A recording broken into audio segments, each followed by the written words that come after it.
Yeah, some of the calculations, Judy, on the cost of getting to net zero, which reminds me of COVID zero. It's ringing in my ears. To net zero, by mid-century, is going to rate, depending on who you read, is going to range somewhere between 50 trillion and 150 trillion of spending.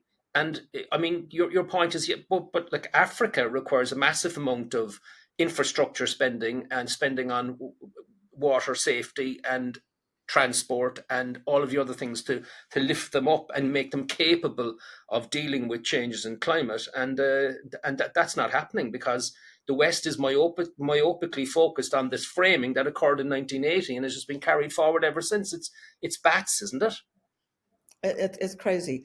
Of course, I think it makes sense to transition to, a cleaner energy system.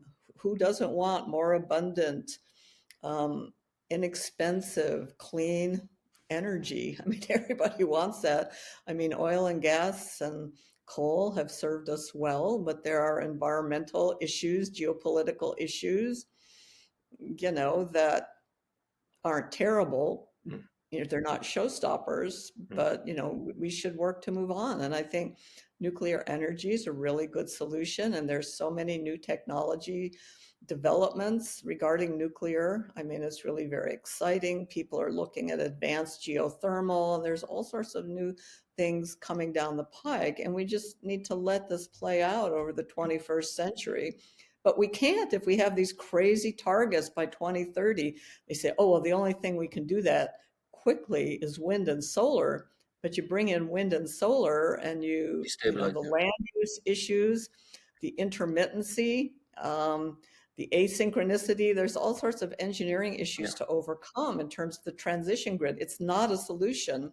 And there's no way that this can provide more electricity. People talk about replacing what we have, but we're going to need orders of magnitude more electricity in the 21st century if we want to, advance in the way that we want to with artificial intelligence and blockchain and all the big computers are using more and more electricity. Almost, Yeah. in a couple of years, they figure it'll be 20% of global electricity uses from computers. I mean, we need to figure out how to accommodate that. Yeah. Uh, but we can't if we're focused on windmills. Yeah, well, what's interesting is that you identify. If you look at it, like there's politics and there's pure science, not the kind of consensus I am about pure science, where scientists get together and there's transdisciplinary engagement, there's open public debate, there's a lot of problem solving and criticism. I mean, positive and negative criticism of the hypotheses and theories being put forward and so on. And then we get to a collective wisdom, and then we try it and we move on and we test it and we fail and we get going again is a completely more pragmatic approach to all of this than where we are. But what's interesting is that you identify Germany, the recent example of Germany deciding and on the precautionary principle, oh, we've got to get rid of nuclear, which you've just mentioned, and then they end up basically as a vassal state of Russia, bringing in Russian gas and turning it into Chinese cars and washing machines and whatever the hell for the Chinese to buy, and then they get completely exposed when Russia crosses the border in February 2022 into the Ukraine. I mean that's a classic example of the precautionary principle, which is where we are with the modelling, getting into extremely serious trouble. Yeah, the challenge, the precautionary principle is very poorly suited to these complex, wicked problems because the cure is often worse than the disease, and it's very difficult to imagine all the unintended consequences. So, drastic changes. I mean, it comes from the hubris that we can control things like the climate and pandemics. We can't control them. We can seek to better understand and Hmm.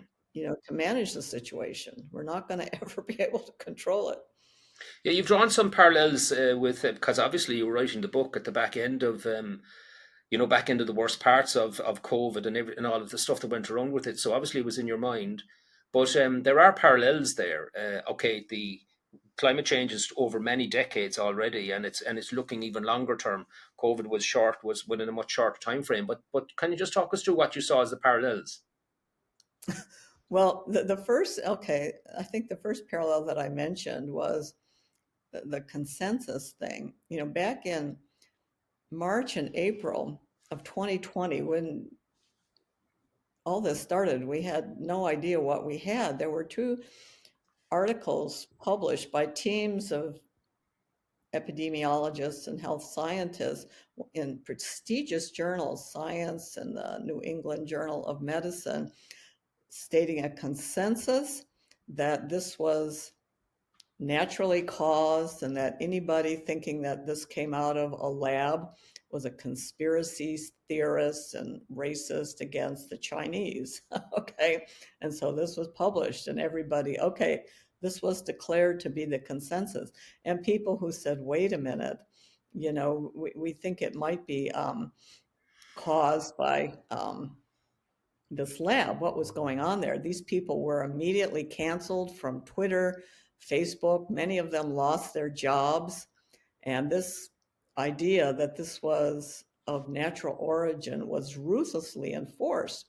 And then about 15 months later, an investigative journalist started looking at all this, including the authors. And the lead author on one of those journal articles had funded the research in the Wuhan lab. And he was trying to, you know, redirect attention away from anything that might have been going on in that lab. And that broke the whole thing open.